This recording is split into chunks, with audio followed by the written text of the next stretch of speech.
యెహోషువ గ్రంథం మొదటి అధ్యాయం 9వ వాక్యాన్ని నేను చదువుతాను, మీరందరూ గమనించాలి శ్రద్ధగా. యెహోషువ గ్రంథం మొదటి అధ్యాయం 9వ వాక్యములో రాయబడిన మాట, నేను నీకు ఆజ్ఞ ఇచ్చి ఉన్నాను గదా, నిబ్బరము కలిగి ధైర్యముగా ఉండుము. యెహోషువ అనే వ్యక్తితో దేవుడు చెప్పుచున్న మాట ఇది. ఈ సందర్భాన్ని అంతా మీరు చదువుకుంటే తర్వాత నేను చెప్తాను, తలల పైకి లేపి నా మాటను వినండి.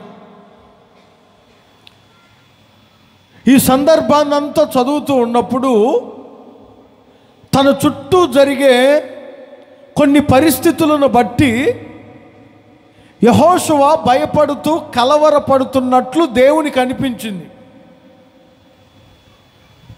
యెహోషువ, ఎందుకు ఆందోళన పడుతున్నావు? ఎందుకు కలవరపడుతున్నావు? నేను నీకు ఒక ఆజ్ఞ ఇచ్చాను కదా, నేను మోషేకి తోడైనట్లు నీకు తోడై ఉంటాననే ఆజ్ఞ నీకు ఇచ్చాను కదా, ఇంకెందుకు నీకు భయం? నువ్వేం భయపడవద్దు, నిబ్బరము కలిగి ధైర్యముగా ఉండుము. అందరూ చెప్పండి ఆమేనని. ఎందుకో పరిశుద్ధాత్ముడు ఈ నెల మనలందరినీ ఉద్దేశించి చెప్పుచున్నారు, నిబ్బరము కలిగి మీరు ధైర్యముగా ఉండండి. ఆమేనని చెప్పండి ఇంకొంచెం గట్టిగా. నిబ్బరము అనగా చలించకుండా ఉండడం, కలవరపడకుండా ఉండడం. ఇంకా మీకు అర్థమయ్యేటట్లు చెప్పాలంటే, ఎన్ని కష్ట పరిస్థితులు మన చుట్టూ కలిగినా కలవరం ఏమీ లేకుండా, చలించకుండా నిబ్బరము కలిగి ఉండడం. ఎందుకో యేసయ్య చెప్పుచున్నారు, ఈ నెల మీరు నిబ్బరము కలిగి ధైర్యముగా ఉండుడి. కొన్ని వేల సంవత్సరాల క్రితం యెహోషువతో దేవుడు చెప్పిన మాట, ఈ నెల పరిశుద్ధాత్ముడు నన్ను ప్రేరేపించి మీతో చెప్పమంటున్న మాట. మీ కలవరాన్ని దేవుడు చూసి ఉండవచ్చు. ఇన్ని నెలలు ఒకవేళ మీ భయాందోళనను దేవుడు చూసి ఉండవచ్చు. దేని నిమిత్తమో మీరు ఆందోళన పడుతున్నారేమో అది దేవుడు చూశారు. ఎందు నిమిత్తమో మీరు కలవరపడడం దేవుడు చూశారు. చూసిన దేవుడు ఈ నెల మీతో చెప్పుచున్నారు, భయపడకండి, నేను మీకు ఆజ్ఞ ఇచ్చాను కదా, నిబ్బరము కలిగి ధైర్యముగా ఈ నెల మీరుందురుగాక. అందరు చెప్పండి ఆమేన్. ఈ వాగ్దానాన్ని విశ్వసించిన వారందరూ చేతుల పైకెత్తి ఒక్కసారి హల్లెలూయా అని చెప్పండి. ఇంకొంచెం గట్టిగా, ఇంకొంచెం గట్టిగా. అపవాది మన చుట్టూ మనలను కలవరపరిచే సన్నివేశాలు ఎన్నో మనకు కలుగజేయాలని చూస్తున్నాడు ఈ నెల. మరొక్కసారి చెప్తున్నాను, మన విరోధి అయిన అపవాది మనలను కలవర పెట్టాలని, మనలను ఆందోళనకు గురి చేయాలని, మనలను భయపెట్టాలని, మన చుట్టూ మనలను కలవర పెట్టే సన్నివేశాలు ఏవో వాడు కలుగజేయాలని చూస్తున్నారు.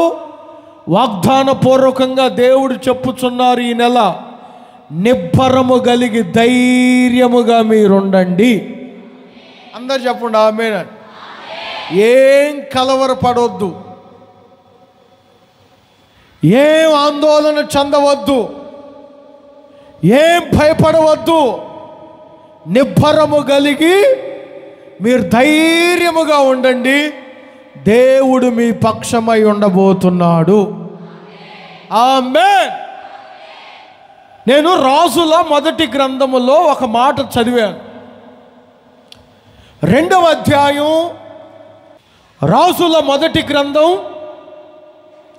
2వ అధ్యాయం 2వ వాక్యములో ఒక తండ్రి తన కుమారునితో ఒక మాట చెప్పుచున్నారు. జాగ్రత్తగా వినాలి ఈ మాట. దావీదు తన కుమారుడైన సొలొమోనుతో చెప్తున్నారు. ఇప్పుడు చదవండి ఎవరైనా ఒకరు. లోకులందరూ వెళ్ళవలసిన మార్గములో నేను వెళ్ళుచున్నాను, కాబట్టి నువ్వు ధైర్యము తెచ్చుకొని నిబ్బరము కలిగి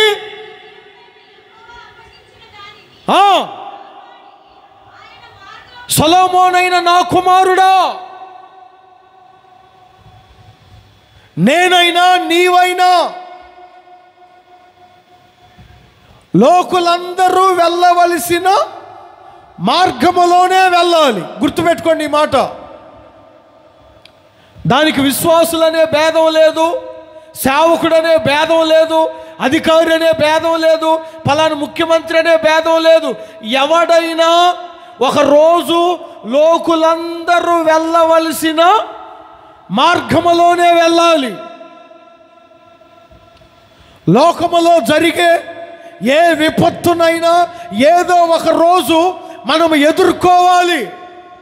అది కరువైనా, అది ఖడ్గమైనా, అది రోగమైనా, అది వస్త్రహీనతైనా, అది ఉపద్రవమైనా, అది ఏదైనా విశ్వాసులము కదా, మాకే బాధలు రావులే అని అనుకోకుండా అక్కలారా.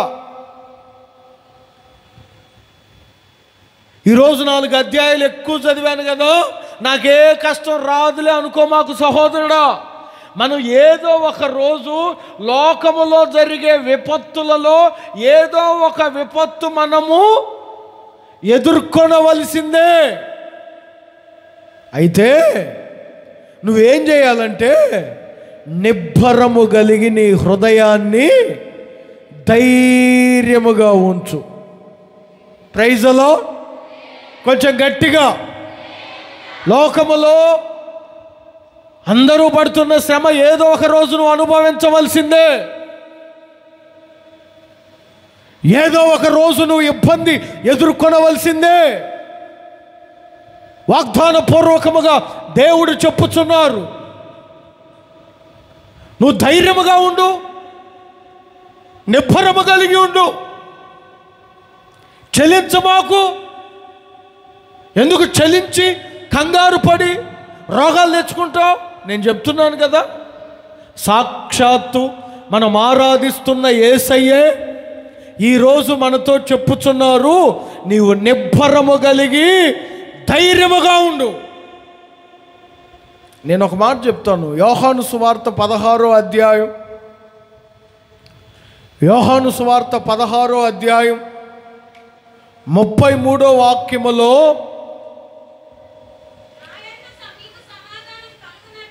నా యందు మీకు సమాధానము కలుగునట్లు.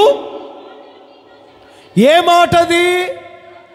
లోకములో తప్పనిసరిగా మనకు శ్రమలు కలుగుతాయి, అయినను ధైర్యము తెచ్చుకో, నిబ్బరము కలిగి ఉండు. నీవు ఆరాధిస్తున్న దేవుడు లోకమును జయించారు, లోకమును జయించారు. ఆయన జయించిన జయవీరుడు నీ పక్షమై ఉంటారు. నువ్వేం చేయనవసరం లేదు, నిబ్బరము కలిగి, అందరు చెప్పండి, నిబ్బరము కలిగి ధైర్యముగా ఉండండి. ఏం కలవరపడొద్దు, ఏం ఆందోళన చెందొద్దు. దేవుడు లేనివాడు కలవరపడతాడు. అర్థమైందా? దేవుడు లేని కుటుంబాలు కలవరపడతాయి. యెహోషువ ఎందుకంత కలవరం?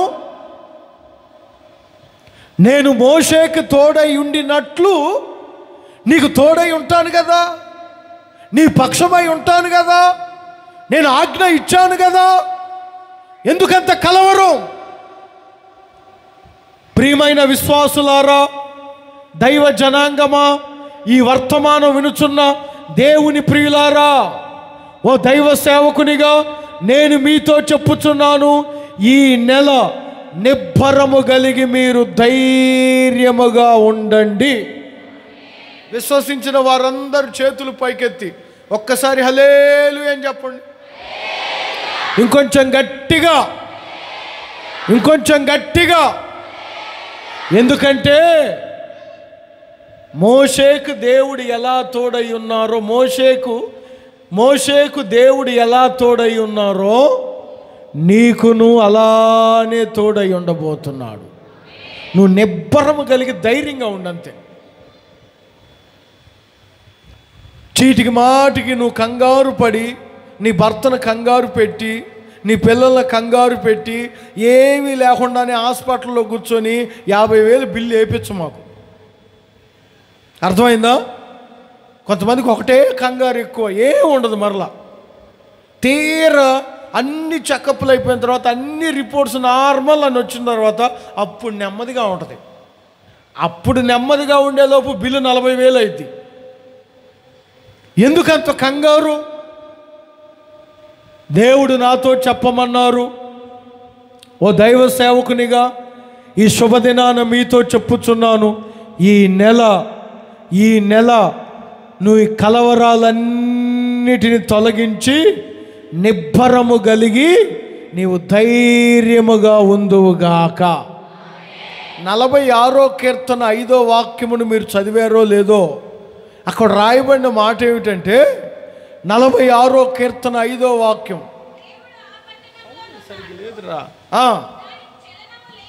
దేవుడు ఆ పట్టణములో ఉన్నారు, దానికి ఏ చలనము లేదు, ఏ కలవరము లేదు. పట్టణమా, మీరు ఎంత నిబ్బరముగా ఎందుకున్నారు అంటే వాళ్ళందరూ ఒకటే అంటారు, దేవుడు మా పట్టణములో ఉన్నాడు, దేవుడు నీ కుటుంబములో ఉన్నాడు, దేవుడు నీ సంఘములో ఉన్నాడు, దేవుడు మీతో ఉన్నాడు, దేవుడు మీ పిల్లలతో ఉన్నాడు. మోషేకు ఎలా ఉన్నాడో మీతో అలా ఉన్నాడు. కనుక మీరు నిబ్బరము కలిగి ధైర్యముగా ఉండండి.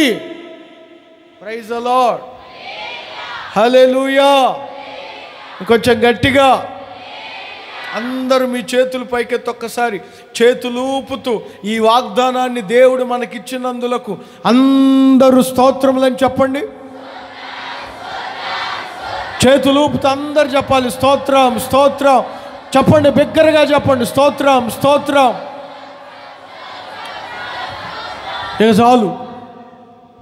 ఎప్పుడు మీకు నిబ్బరమైన జీవితం కలిగి ఉంటారు? జాగ్రత్తగా చెప్తాను, జాగ్రత్తగా వినండి.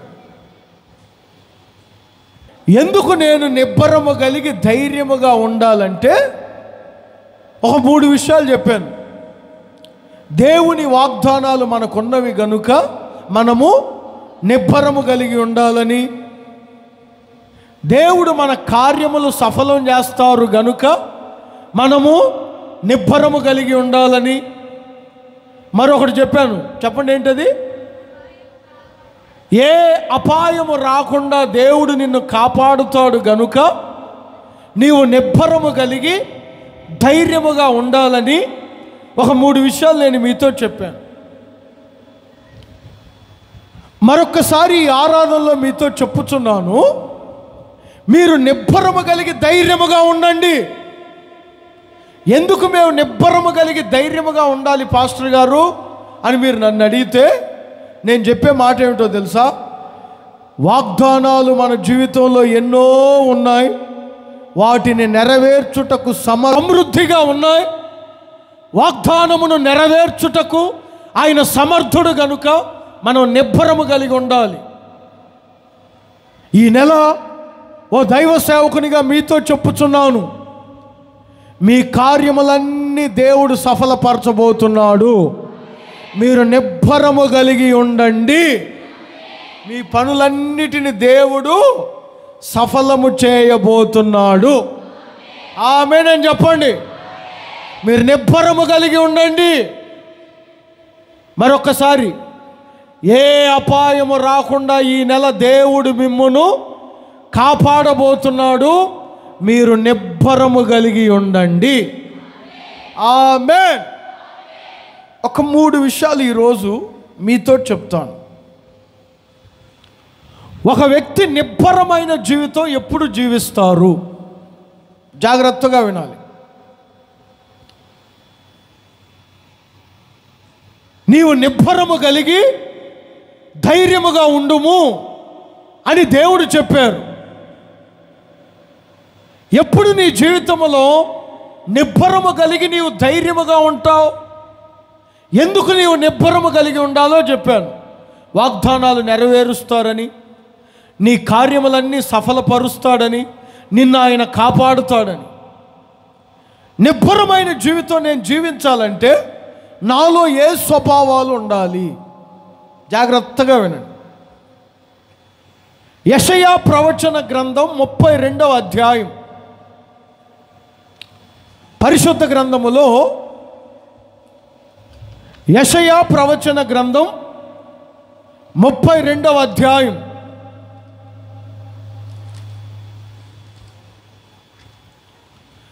నేను చెప్పే మాటను మీరు జాగ్రత్తగా వినాలి.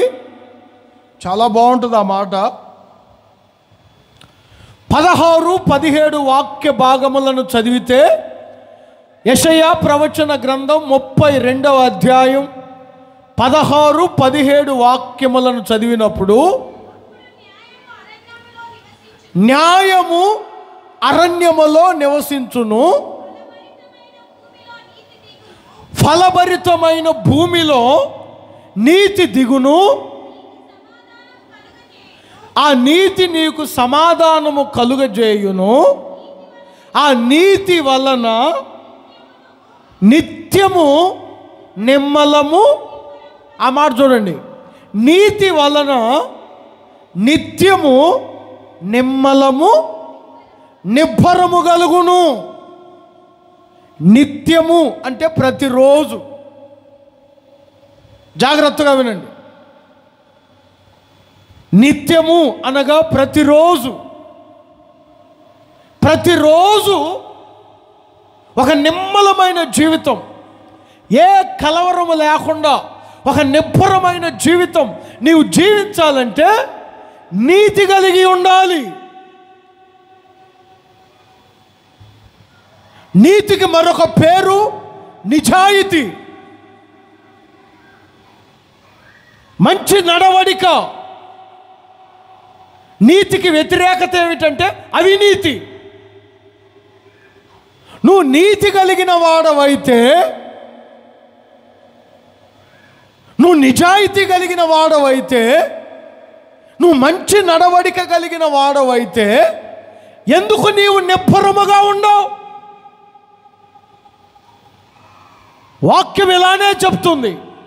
నీతి వలన నిత్యము నిమ్మలము నిబ్బరము కలుగుతుంది.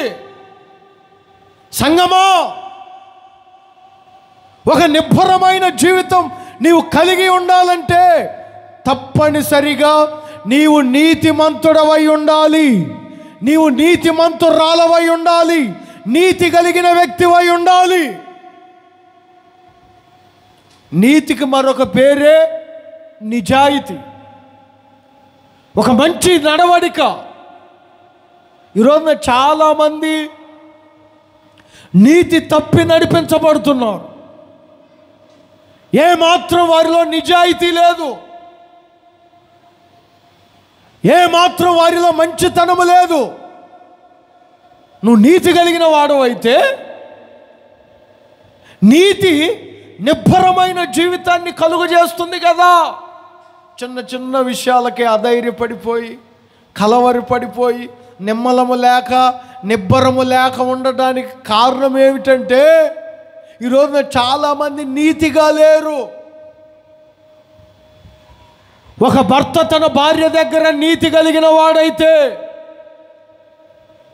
ఒక భార్య తన భర్త దగ్గర నీతి కలిగిన వ్యక్తి అయితే, విశ్వాసులు నిన్ను నడిపించే సేవకుని దగ్గర నీతి కలిగిన వారైతే ఎందుకు నీ జీవితంలో ధైర్యము కలగదు? చీటికి మాటికి కొంతమంది అధైర్యపడుతుంటారు. చిన్న రోగం వచ్చిన అన్నయ్య అధైర్యం, చిన్న విషయాలకే. ఏం ప్రార్థన చేసుకోలేరా? దేవుడు నా తోడున్నాడు, నా వాగ్దానాలు ఉన్నాయి, నా కార్యములు ఆయన సఫలపరుస్తాడు కదా, నన్ను కాపాడుతాడు కదా అనే ధైర్యం లేదా? ఎందుకుంటుంది ధైర్యం? చేసేదంతా అవినీతి, నడిచేదంతా అవినీతి, నోరు తెరిస్తే అవినీతికరమైన మాటలు. అందుకే కదా అధైర్యం. నువ్వు నీతి కలిగిన వాడవైతే గుర్తుపెట్టుకోండి, నీతి వలన నిత్యము నిబ్బరమైన జీవితాన్ని కలిగి ఉంటారు. చెప్తారు నీతి కలిగి ఉన్నారా అని నేను అడిగాను అనుకో, నిజాయితీగా ఉన్నారా? నేను బైబిల్లో ఒక మాట చదివాను, 28వ అధ్యాయం సామెతల గ్రంథం మొదటి వాక్యం. 28వ అధ్యాయం సామెతల గ్రంథం మొదటి వాక్యములో, నీతిమంతుడు సింహము వలె. మరి నువ్వు కుక్కవో పిల్లివో నక్కవో ఒకసారి ఆలోచించు. నువ్వు నీతి కలిగిన వాడవైతే, నువ్వు నీతి కలిగిన వ్యక్తివైతే, నువ్వు నీతి కలిగిన కుటుంబం అయితే, నీ చుట్టూ నిన్ను కలవరపెట్టే ఎన్ని విపత్తులు వచ్చినా వాక్యం అంటుంది నీతిమంతుడు సింహము వలె. ఎలా ఉంటారు చెప్పండి? కొంచెం గట్టిగా చెప్పండి, ఇంకొంచెం గట్టిగా. ఎందుకంత ఆందోళన చిన్నదానికే? నువ్వు నీతి కలిగిన దానవైతే నీతిమంతుడు సింహము వలె ధైర్యముగా ఉంటారు. గుర్తుపెట్టుకోండి, ఈ నెల నిబ్బరమైన జీవితం నువ్వు జీవించాలంటే తప్పనిసరిగా నీతి వలన నిబ్బరము కలుగును. ఆమె. మీరు హెబ్రీ పత్రిక 11వ అధ్యాయంలోనికి రండి. అక్కడ మన పితరుల గురించి కొన్ని విషయాలు రాయబడి ఉంటాయి. ఈ హెబ్రీ పత్రిక 11వ అధ్యాయములో 11వ అధ్యాయం 33వ వాక్యం నుంచి మీరు చదివితే, హెబ్రీ పత్రిక 11వ అధ్యాయం, ఓకే, ఎవరు వారు అంటే 32వ వాక్యం చూడండి. ఎవరు? గిద్యోను, బారాకు, సంసోను, యెఫ్తా, దావీదు, సమూయేలు. వీరందరిని వివరించుటకు నాకు సమయం లేదు, కానీ వీరి గురించి పౌలు గారు హెబ్రీలతో చెప్పుచున్న మాట ఏమిటంటే, హెబ్రీయులారా, వారిలో సింహపు నోళ్లను మూసిన వారు ఉన్నారు, వారిలో అగ్ని బలమును చల్లార్చిన వారు ఉన్నారు, వారిలో బలహీనులుగా ఉండి బలపరచబడిన వారు ఉన్నారు, వారిలో యుద్ధములో పరాక్రమశాలులైన వారు ఉన్నారు, వారిలో ఎంతో బలాఢ్యులు ఉన్నారు. వారికి ఎక్కడి నుంచి వచ్చింది బలం? వారిలో ఆ ధైర్యం ఎక్కడా? ఆఫ్టర్ ఆల్ ఒక శత్రువును చూస్తేనే భయపడి గోడ చాటున దాక్కున్న వ్యక్తి మరి కొన్ని లక్షల మంది మిద్యానీయులను చంపడానికి ఎక్కడి నుంచి వచ్చింది ఆ బలం? అంటే పౌలు గారు చెప్తారు వారి గురించి, వారు నీతి కార్యములను, చెప్పండి అందరు చెప్పండి ఈ మాట, వారు నీతి కార్యములను, వారు నీతి కలిగిన వారు. నువ్వు నీతి కలిగిన దానవైతే, నువ్వు నీతి కలిగిన వ్యక్తివైతే, నీలో నిజాయితీ ఉంటే సింహపు నోళ్లను నీవెందుకు మూయలేవు? అగ్ని ఫలమును నీవెందుకు చల్లార్చలేవు? శత్రువులను నీవెందుకు తరమలేవు? చిన్న చిన్న చిన్న చిన్న వాటికే భయపడి భయపడి భయపడి భయపడి ఇంతవరకు తెచ్చుకున్నారు. ఈరోజున దేవుని బిడ్డలముగా మన జీవితాల్లో మనం ఎంత నీతి కలిగి నడిపించబడుతున్నాం? నిజాయితీతోనే ఉన్నావా? మంచితనము కలిగి నడిపించబడుతున్నావా? నువ్వు నీతి కలిగి జీవించు. నీ బ్రతుకు దినములన్నిట ఏ మనుష్యుడు నీ ఎదుట నిలవలేడు. అందరు చెప్పండి ఆమేన్ అని. ఇంకొంచెం గట్టిగా, ఇంకొంచెం హుషారుగా. వారి గురించి రాయబడిన ఒకటే మాట, వారు ధైర్యం పొందుకున్నారు. వారి ధైర్యానికి కారణం పౌలు గారు అంటారు, వారందరూ నీతి కార్యములను. ఈ రోజున ఒక సేవకునిగా నిన్ను అడుగుతున్నా, సంగమా, నువ్వు నీతి కలిగిన వ్యక్తిగా ఉన్నావా? నీతి కలిగిన కుటుంబముగా నీవు ఉన్నావా? నువ్వు చేసే పనిలో నిజాయితీ ఉందా? మంచిగా నడిపించబడుతున్నావా? ఒకసారి ఆలోచించండి. కల్తీ వ్యాపారాలు చేస్తూ, అనవసరమైన లంచాలు తీసుకుంటూ, అత్యధికంగా జనాలను మోసం చేస్తూ, నాకు ధైర్యం చాలటం లేదు, నాకు కలవరం ఉంది, నా కొరకు ప్రార్థన చేయండి అంటే ఎలా?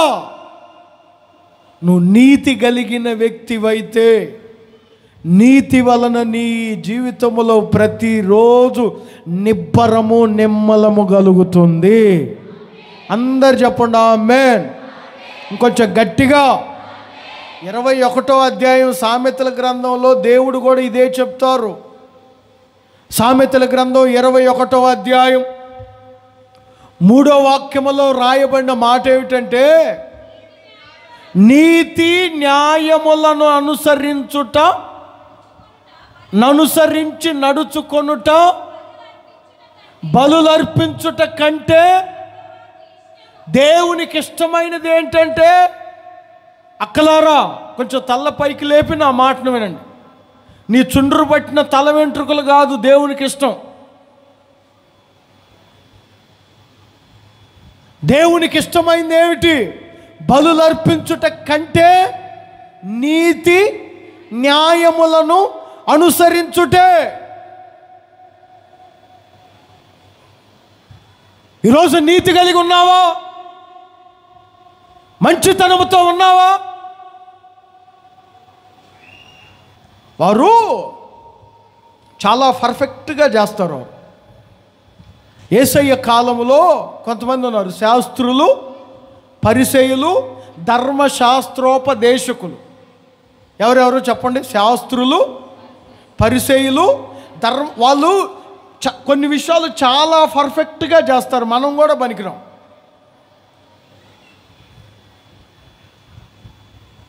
ఏం చేస్తారంటే, మీరు లూకాసు వార్త 11వ అధ్యాయంలోనికి రండి. నేను చెప్తాను కొన్ని మాటలు. లూకాసు వార్త 11వ అధ్యాయం 42వ వాక్యంలో ఉంటాయి చూడండి. అయ్యో పరిసయ్యులారా, పుదీనా మీరన్నా జీతంలోనే ఇస్తారు దశంభాగం. శాస్త్రులు, పరిసయ్యులు, ధర్మశాస్త్రోపదేశకులు దశంభాగం ఒక్కటే జీతంలోనే, కూలి పనిలోనే కాదు, వారు తినే కూరలో, వారు వేసిన పుదీనా తోటలో, ప్రతి కూరలో. విచిత్రంగా ఉంది కదా ఇది. ప్రతి కూరలో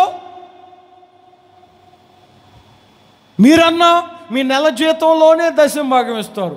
వారు బియ్యంలో ఇస్తారు, కూరగాయల్లో ఇస్తారు, కందిపప్పులో ఇస్తారు, నూనెలో ఇస్తారు, కొబ్బరి నూనెలో ఇస్తారు, డబ్బా సబ్బుల్లో ఇస్తారు. మామూలుగా ఎవరు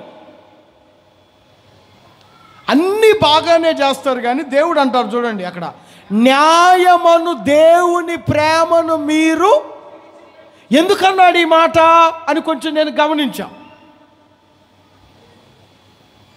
నీతిని విడిచిపెట్టారు అంటాడు. న్యాయము, నీతి ఒకటే.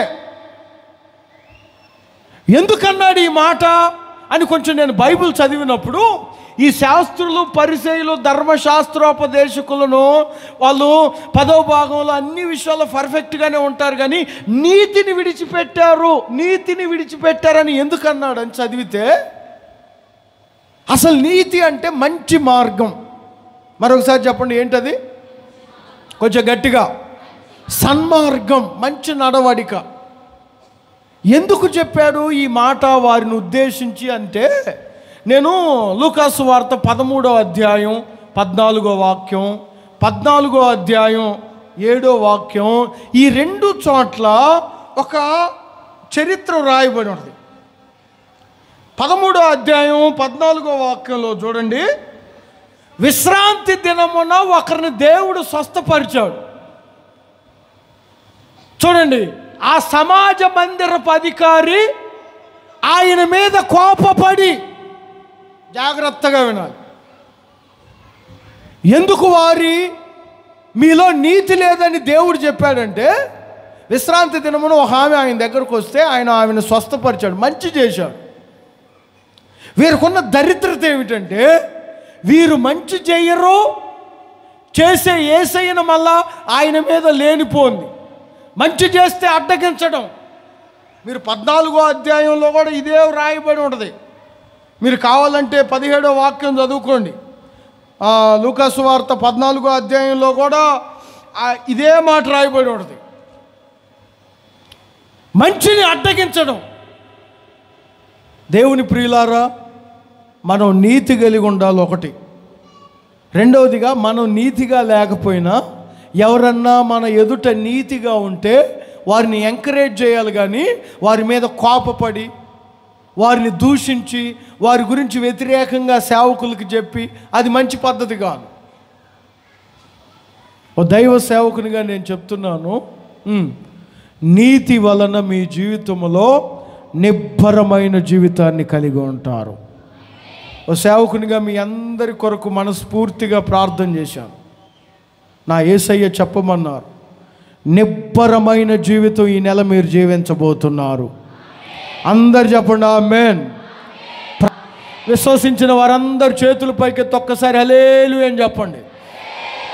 నిబ్బరమైన జీవితం మీరందరూ జీవించుదురుగాక.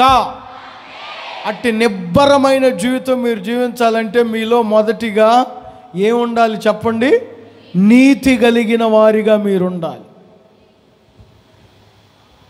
అన్యాయం, అవినీతి ఈ కార్యక్రమాలు మనలో ఉండకూడదు. నీతిగా జీవించాలి. ఇంకొక మాట చెప్తాను.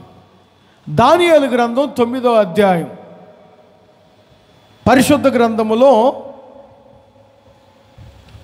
దానియేలు ప్రవచన గ్రంథం 9వ అధ్యాయం 3వ వాక్యములో రాయబడిన మాటను జాగ్రత్తగా చదివినప్పుడు,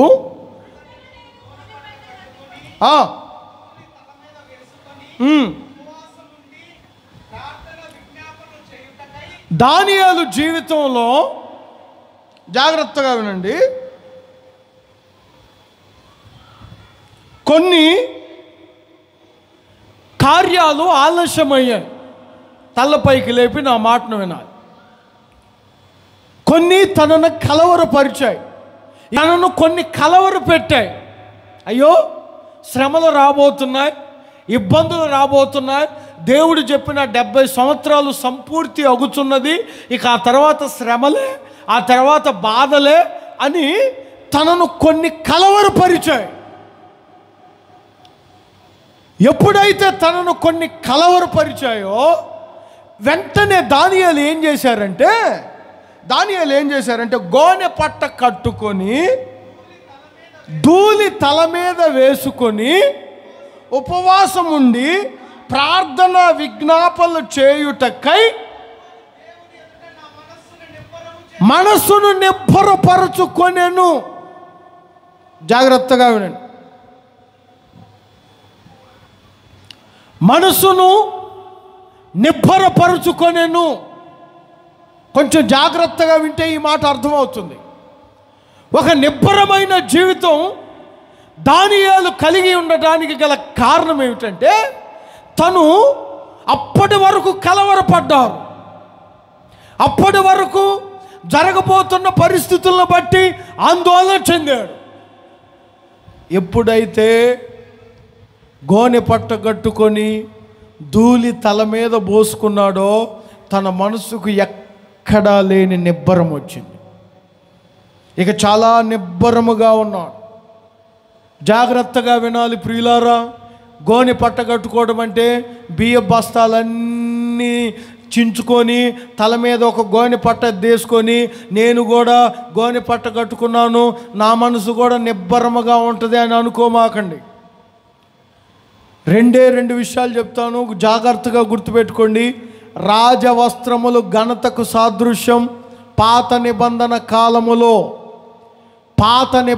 కాలములో రాజవస్త్రాలు ఘనతకు సాదృశ్యం, గోనె పట్టలు తగ్గింపుకు సాదృశ్యం. చెప్పండి, రాజవస్త్రములు. అందరు చెప్పండి నోరు తెరిచి. పాత నిబంధన చరిత్రలంతా మీరు గమనిస్తే రాజవస్త్రములు ఘనతకు సాదృశ్యం, గోనె పట్ట ఘనహీనతకు సాదృశ్యం.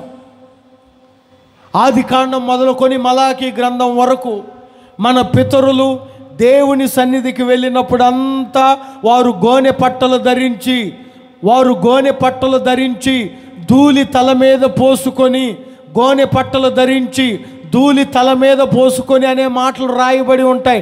దీని అర్థం ఏమిటంటే దేవునికి వారు చూపెడుతున్నారు, దేవా మమ్మును మేము తగ్గించుకొనుచున్నాము. ఇప్పుడు మీరు ధూళి తల మీద పోసుకునే అవసరం లేదు, గోనె పట్టలు కట్టుకునే అవసరం లేదు. కానీ మీ క్రియలలో, మీ ప్రవర్తనలలో, మీ జీవితంలో తగ్గింపు దేవుని ఎదుట కనబడితే ఒక నిబ్బరమైన జీవితం మీరు కలిగి జీవిస్తారు. అందరు చెప్పండి ఆమేనని. ఇంకొంచెం గట్టిగా. ఒక నిబ్బరమైన జీవితం మీరు కలిగి ఉండాలంటే తగ్గింపు జీవితమే నిబ్బరమైన జీవితం. ఆమేనని చెప్పండి. కొంచెం గట్టిగా, ఇంకొంచెం గట్టిగా.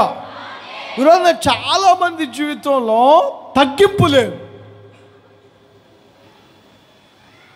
గోనె పట్ట ఘనహీనతకు సాదృశ్యం, ధూళి ఘనహీనతకు సాదృశ్యం. ఇవి తగ్గింపును తెలియపరుస్తున్నాయి. దానియేలు మామూలు వ్యక్తి కాదు. ఏదైనా ఒక కళ చెప్పారంటే, ఏదైనా ఒక కళను వివరించారంటే, ఒక్కరోజు మోకరించి ప్రార్థన చేశాడంటే ఆ కళ వివరమంతా చెప్తాడు. అంత టాలెంట్ ఉంది దానియేలులో. అలాంటి దానియేలునే కొన్ని కలవరాలు తన జీవితంలో కలిగాయి. ఆ సమయంలో ఏం చేశాడంటే తగ్గించుకొని దేవుని ఎదుట ప్రార్థన చేశాడు. గోనె పట్ట కట్టుకొని ధూళి తల మీద పోసుకొని తగ్గించుకొని దానియేలు ప్రార్థన చేయగా వాక్యం ఏమంటుందంటే, నా మనస్సును నేను నిబ్బరము పరుచుకున్నాను. ఈ నెల నిబ్బరమైన జీవితం నీవు కలిగి జీవించాలంటే ఒక సేవకునిగా నేను మీతో చెప్తున్నాను, మీరు తగ్గింపు కలిగి ఉండండి. ప్రైజ్లో కొంచెం గట్టిగా, తగ్గింపు జీవితం కలిగి ఉండండి. ఏం తగ్గించుకుంటే ఏమైంది? నీ భర్తే కదా, నీ భార్యే కదా, కొంచెం తగ్గించుకుంటే ఏమైంది? నీ సేవకుడే కదా, 2 మాటలు దూషించాడని, 2 మాటలు గద్దించాడని లోబడకుండా వెళ్ళిపోతే ఎలా? తగ్గించుకుంటే ఏమైంది? బైబిల్ చెప్తుంది కదా, తగ్గించుకున్న వారిని దేవుడు హెచ్చిస్తారు. ఒక నిబ్బరమైన జీవితం. యేసు ప్రభు కూడా తను సంచరిస్తున్న రోజుల్లో కొంతమందిని గురించి చాలా బాధపడ్డారు. బైబిల్లో నేను చదువుతున్నప్పుడు మత్తయి సువార్తమానం 11వ అధ్యాయం 21వ వాక్యములో, మత్తయి సువార్తమానం 11వ అధ్యాయం 21వ వాక్యం చూడండి. అయ్యో కొరాజీనా, బెత్సయిదా, మీ మధ్య నేను ఎన్నో అద్భుతములు చేశాను. అయ్యో ఆ ప్రాంతపు వాసులారా, మీ మధ్య ఎన్నో అద్భుతాలు నేను చేశాను. మీ మధ్య చేయబడిన అద్భుతములు ఇంకొక చోట చేస్తే వారు పూర్వమే గోనె పట్ట కట్టుకొని బూడిదను తల మీద పోసుకొని అంటే తగ్గించుకునేవారే. కానీ మీరు మాత్రం నా మాటకు లోబడడం లేదు. నేను ఒక చరిత్రను చెప్తాను, జాగ్రత్తగా వినండి. నినివే పట్టణస్థులు యోనా గ్రంథంలో రాయబడి ఉంటుంది. చూడొద్దు, తలపైకి లేపి వినండి. ఈ నినివే పట్టణస్థులు ఎందుకో దేవుని దృష్టికి చాలా పాపం చేశారు కనుక దేవునికి కోపం వచ్చింది, వారిని నశింపజేస్తానని చెప్పి యోనాను పంపాడు ఆ పట్టణానికి.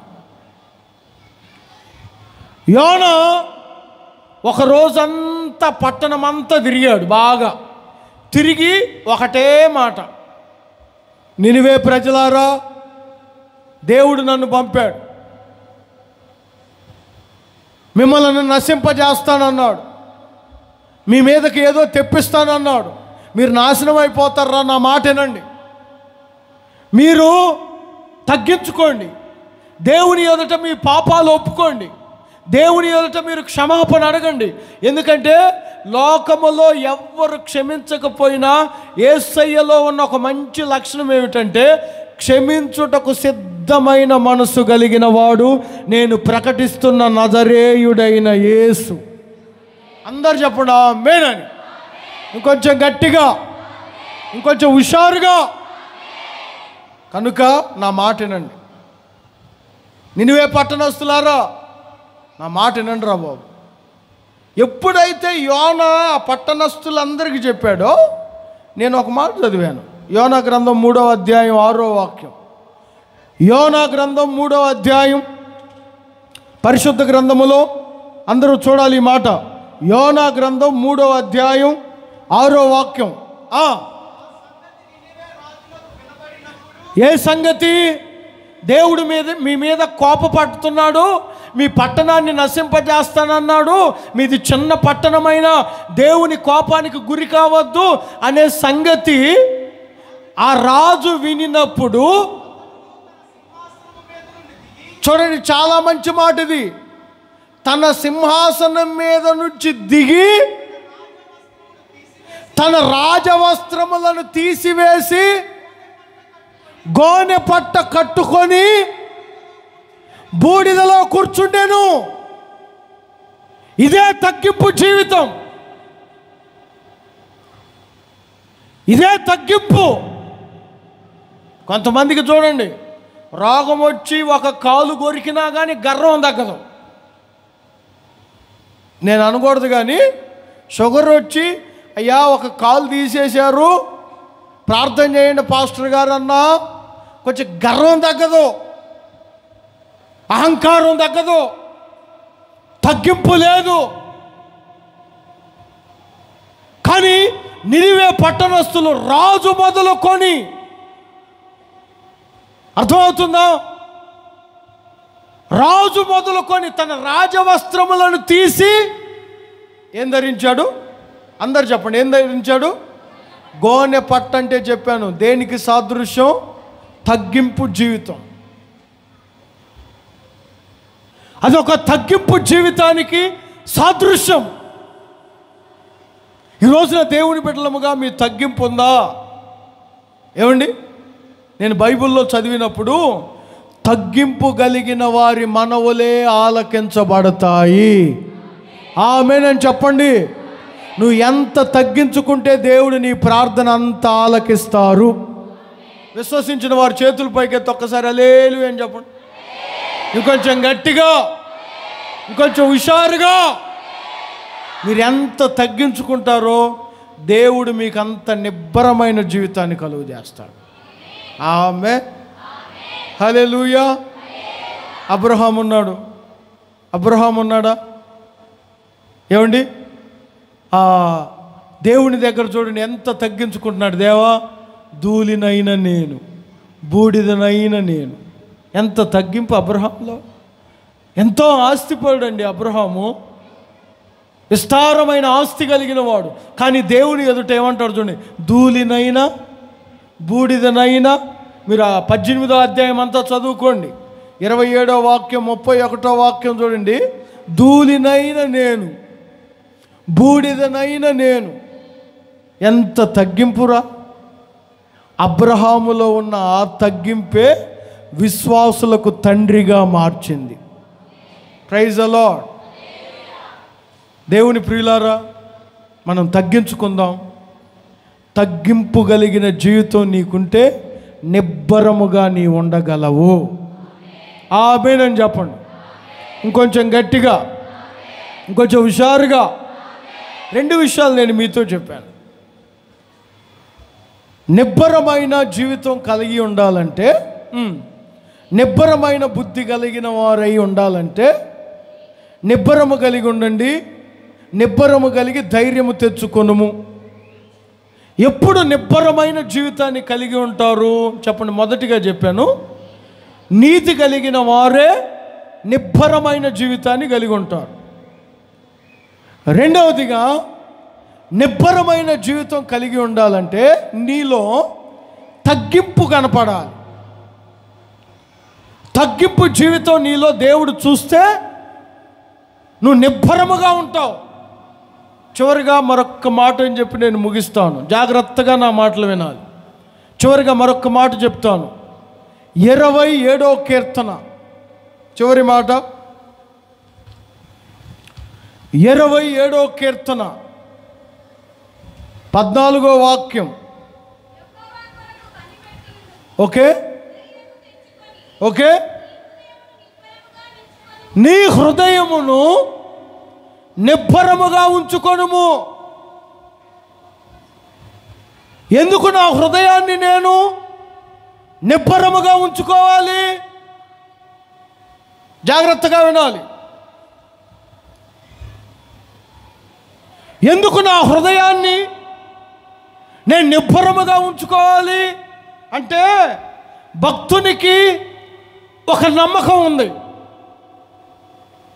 మీరు ఆ 13వ వాక్యాన్ని చదివితే 27వ అధ్యాయం 13వ వాక్యంలో, సజీవుల దేశమున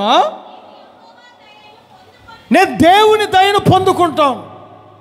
ఆ దేవుని దయను పొందుకుంటానన్న నమ్మకం నాకు లేని ఎడల నేనేమైపోతాను? దీని అర్థం చూడండి. నేను ఈ లోకములో దేవుని దయను పొందుకుంటాను. జాగ్రత్తగా వినండి, నేను చెప్తాను. తలపైకి లేపండి. నేను దేవుని దయను పొందుకుంటాను. నువ్వు దేవుని దయను ఎలా పొందుకుంటావు అని నన్ను ఎవరన్నా అడిగారు అనుకో, నా నమ్మకం, నాకు ఒక నమ్మకం ఉంది. ఏంటిరా నీ నమ్మకం అంటే, నేను ఈ దేశములో దేవుని దయను నేను పొందుకుంటాను. అందుకే నా హృదయాన్ని నేను నిబ్బరముగా ఉంచుకున్నాను. ఎందుకు? నా నమ్మకం, నా విశ్వాసం. చూడండి ఆ మాట, నమ్మకము లేని ఎడల నేనేమవుదునో. నమ్మకం ఉండాలి. నమ్మకము లేని వారు నిబ్బరముగా ఎలా ఉంటారు?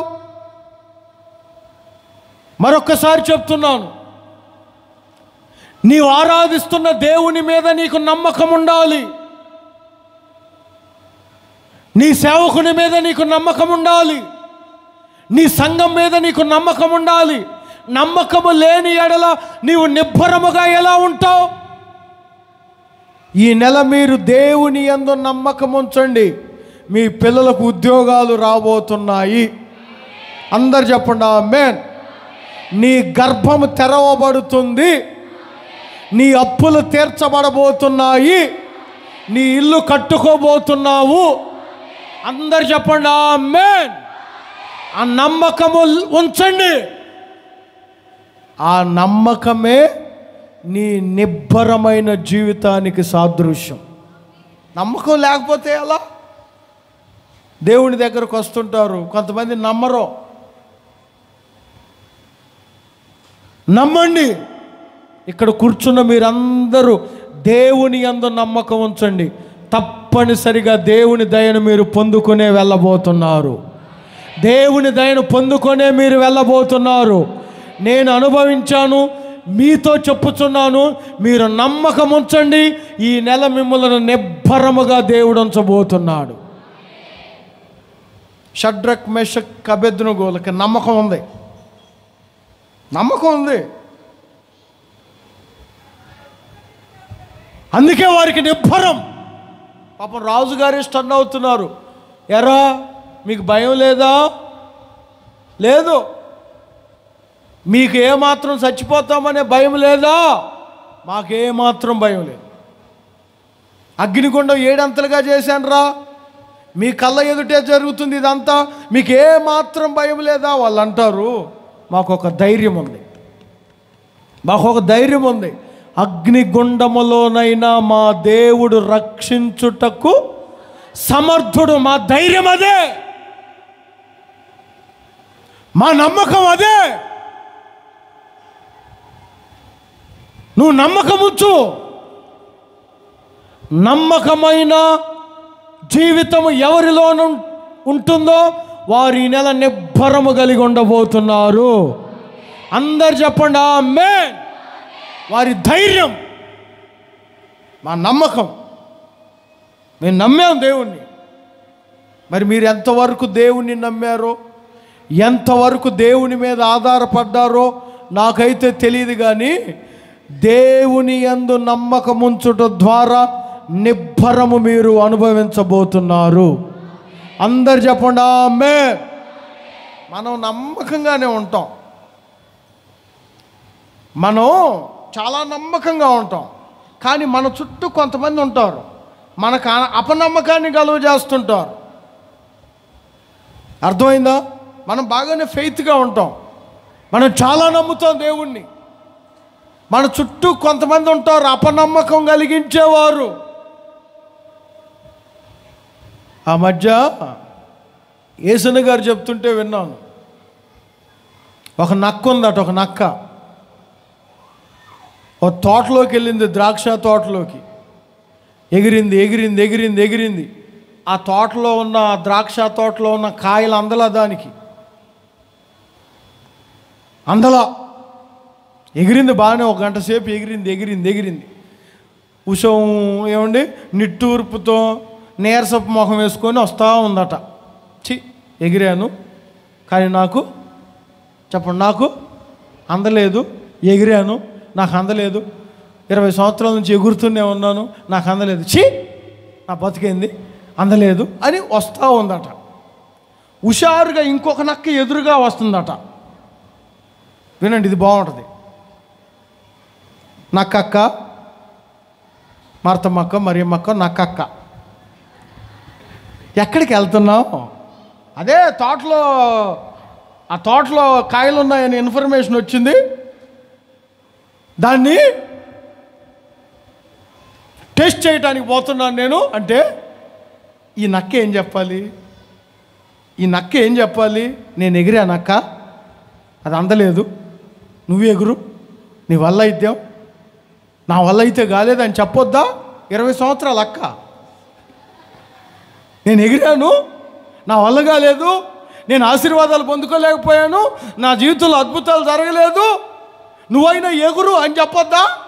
ఇప్పుడే టేస్ట్ చేసి వచ్చానమ్మే, చేదు అవన్నీ.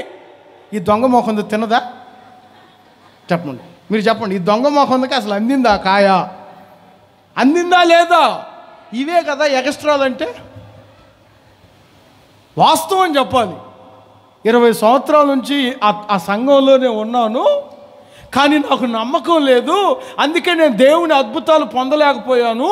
నువ్వన్నా నమ్మకంగా ఉండు, నీ జీవితంలో అద్భుతం చేస్తాడు అని చెప్పాలి. కానీ పాస్టర్ మంచోడు కదా, 20 సంవత్సరాల నుంచి ఎగిరాను, అదంతా చేదు.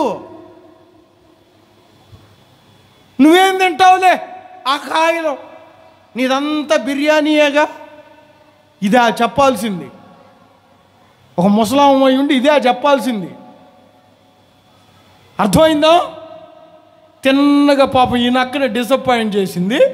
2 నక్కలు బయలుదేరి నరకానికి పోయాయి.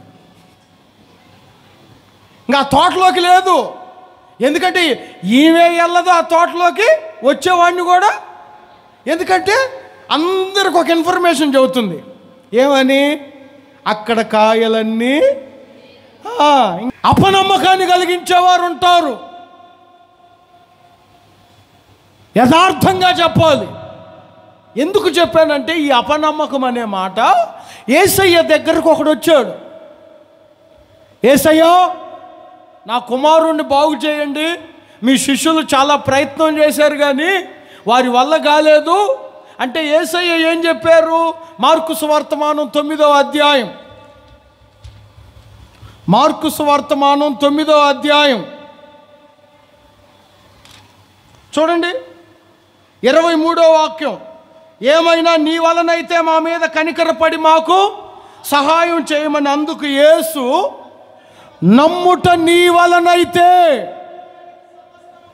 నమ్మువానికి సమస్తము సాధ్యమే అని చెప్పగా వెంటనే ఆ చిన్నవాడు నమ్ముచున్నాను. ఎందుకంటే అపనమ్మకం కలిగించే శక్తులు ఉంటాయి మన చుట్టూ. మీరు ఎవరిని నమ్మకూడదు, దేవుని వాక్యాన్నే నమ్మాలి. ఆత్మ చెప్పుచున్న సంగతులు చెవిగలవాడు గ్రహించునుగాక. ఏ విశ్వాసిని నమ్మకూడదు. ఒకవేళ వ్యతిరేకంగా చెప్తే, నీకు అపనమ్మకం కలిగించేటట్లు మాట్లాడితే వెంటనే నీవు సేవకుడిని కన్సల్ట్ కావాలి, సేవకుడిని అడగాలి, బైబుల్ చదవాలి. ఎందుకంటే నేను అబద్ధం చెప్పినా, తోటి విశ్వాసి అబద్ధం చెప్పినా పరిశుద్ధ గ్రంథం ఏమాత్రం అబద్ధము చెప్పదు. వాక్యం యథార్థమైనది. నువ్వు ఎంత నమ్మకం ఉంచుతావో ఈ నెల నీ జీవితం అంత నిబ్బరముగా ఉండబోతుంది. అందరు చెప్పండి ఆమేన్. కొంచెం గట్టిగా చెప్పండి. ఏం కలవరపడొద్దు, ఏం కంగారు పడమాకండి. మన చుట్టూ మనల్ని కలవర పెట్టేవి ఎన్నో ఉంటాయి. చక్కగా ఫ్యామిలీ అంతా కూర్చోండి, మంచిగా వండుకోండి, చక్కగా తినండి, కుటుంబం అంతా మంచిగా పిల్లల్ని తీసుకొని ఎక్కడికన్నా వెళ్ళి సరదాగా గడపండి ఒక 2 రోజులు. ఏం ఆందోళన చెందొద్దు. అప్పులు అని బాదుకొని సావకండి. అవన్నీ ఎప్పుడు ఉండే. కొంచెం పిల్లల్ని అట్లా బయటకు తీసుకెళ్ళండి. దేవుడిచ్చిన పిల్లల్ని కొంచెం సంతోషంగా గడపండి. బాధలన్నీ పక్కన పెట్టండి. ఓ సేవకునిగా చెప్తున్నాను, ఈ నెల నిబ్బరమైన బుద్ధి గలవారై ఉండండి, నిబ్బరమైన జీవితం గలవారై ఉండండి. మీరు నిబ్బరమైన జీవితంతో ఉండండి. మీ వాగ్దానాలన్నీ దేవుడు నెరవేర్చబోతున్నాడు. మీ పనులన్నిటిని దేవుడు సఫలపరచబోతున్నాడు. ఏ అపాయం రాకుండా మిమ్మల్ని కాపాడబోతున్నాడు. నిబ్బరమైన జీవితం మీరు కలిగి ఉందురుగాక. ఎప్పుడు అంటే మీరు మొదటిగా నీతి కలిగిన వారై ఉండాలి. రెండవదిగా తగ్గింపు జీవితం కలిగి ఉండాలి. నీతి కలిగిన జీవితం నిబ్బరమైన జీవితం, తగ్గింపు జీవితమే నిబ్బరమైన జీవితం. చివరిగా చెప్పాను, మీరు దేవుని యందు ఎంత నమ్మకం ఉంచుతారో మీ జీవితాల్లో దేవుడు అంత నిబ్బరమును కలుగు చేస్తాడు. ప్రైజ్ ది లార్డ్, హల్లెలూయా. ప్రభు ఈ మాటలు మీ హృదయములో భద్రపరుచునుగాక. ఆమేన్.